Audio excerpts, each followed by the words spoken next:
meeting everything with understanding.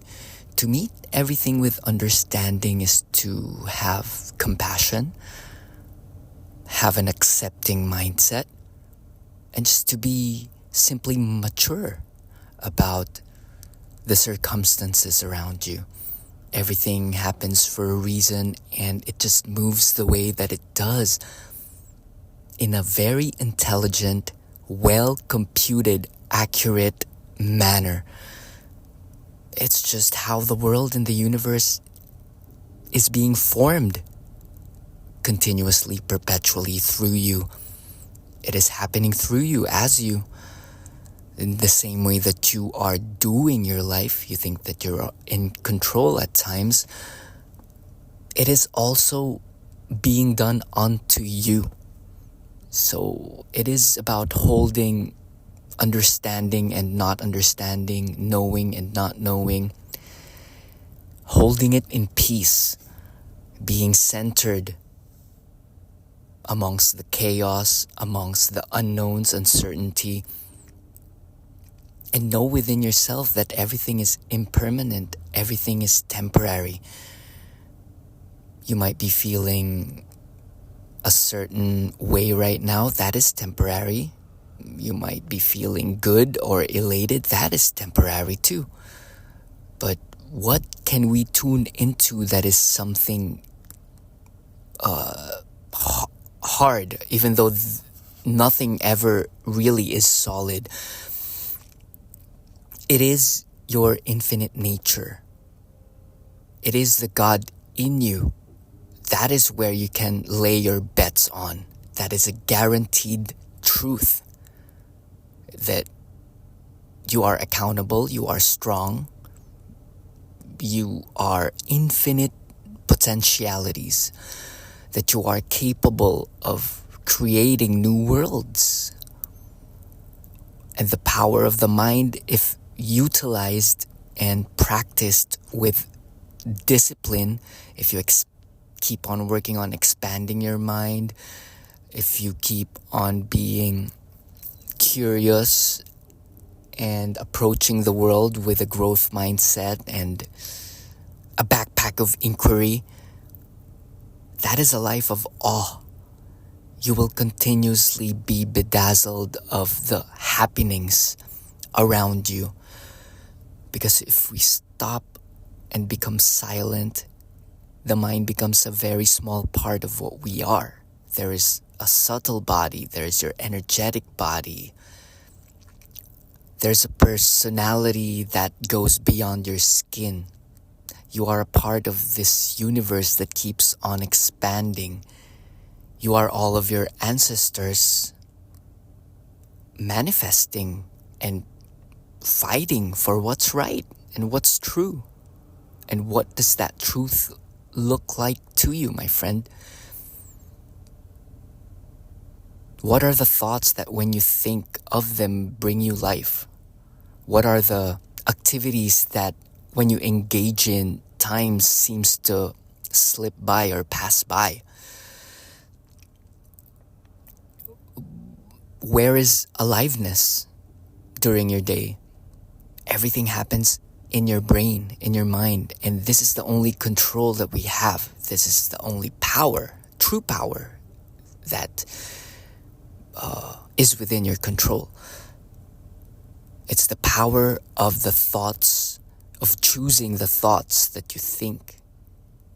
Thoughts are there. You don't necessarily need to think them.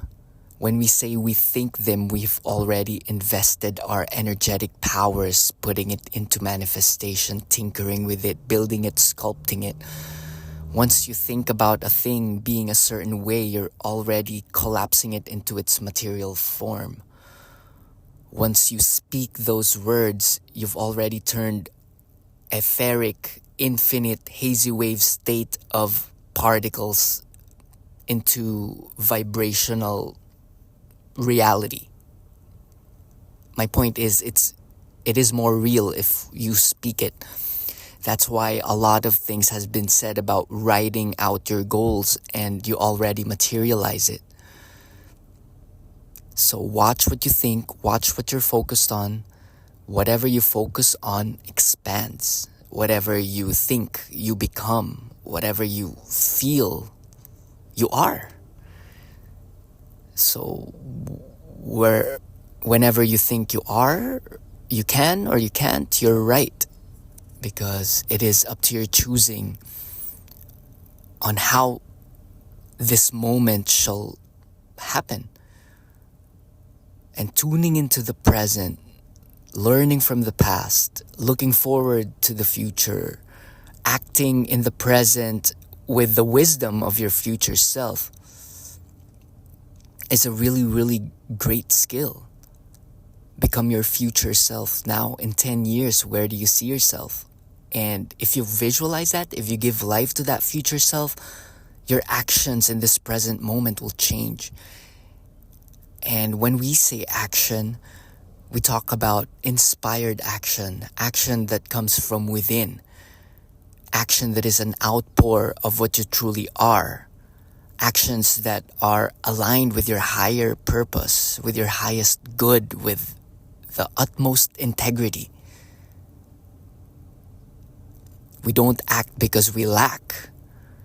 That is desperation. That action burns out and it does not work. So learn these two kinds of actions. You may be doing the same things, but of different intent. So watch your intention. If you are truly aligned with your why and your intention, you'll never run out of energy. You have infinite capacity. You have infinite capacity of ways of doing things, people to connect, blueprints to carve out. Technology is there, the tools are there. But tuning into your why, not leaving your life to chance, it is taking leadership of where your life will go. First of all, where's your life right now? Are you happy with everything, how everything is going? If you are, that's it. Are you healthy right now? Can you breathe deeply? Can you see clearly? Can you feel the openness of your heart, accepting all things the way they are, and then well and good? And also there is a thing such as making things better than what they are right now. For that is how things evolve. We are today because we evolved from being the Neanderthals or the Homo sapiens. Or are we still Homo sapiens? You know what I'm talking about, cavemen. Okay, so how are you evolving? And in your life, you can live many lives within one lifespan. If you are just open to learning the lessons that are being presented to you, this is Earth School after all. So learn from all the books, see how it integrates in your day-to-day, make your body strong, make your knowledge expansive, make those knowledge integrated in creativity and action, increase the joy and happiness of each and every moment. Open up your eyes with mindful discernment.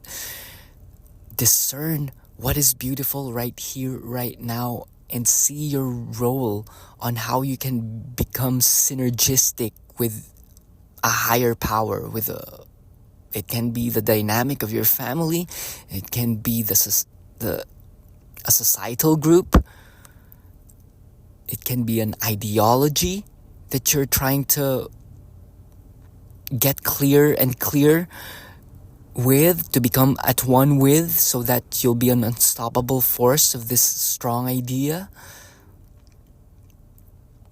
What are you about? What value can you bring to people? What skills are you here to learn?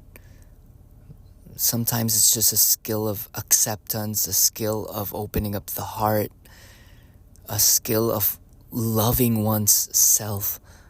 Mostly it's just forgiveness of oneself. and then it shall outpour and ripple out as forgiveness of others. And with that understanding comes power. And if you feel powerful, there's no limit to what you can be, do, or become. It's just fun. And it's just the nature of life to be playful, to try new things, to become the thing that you've never imagined you can do.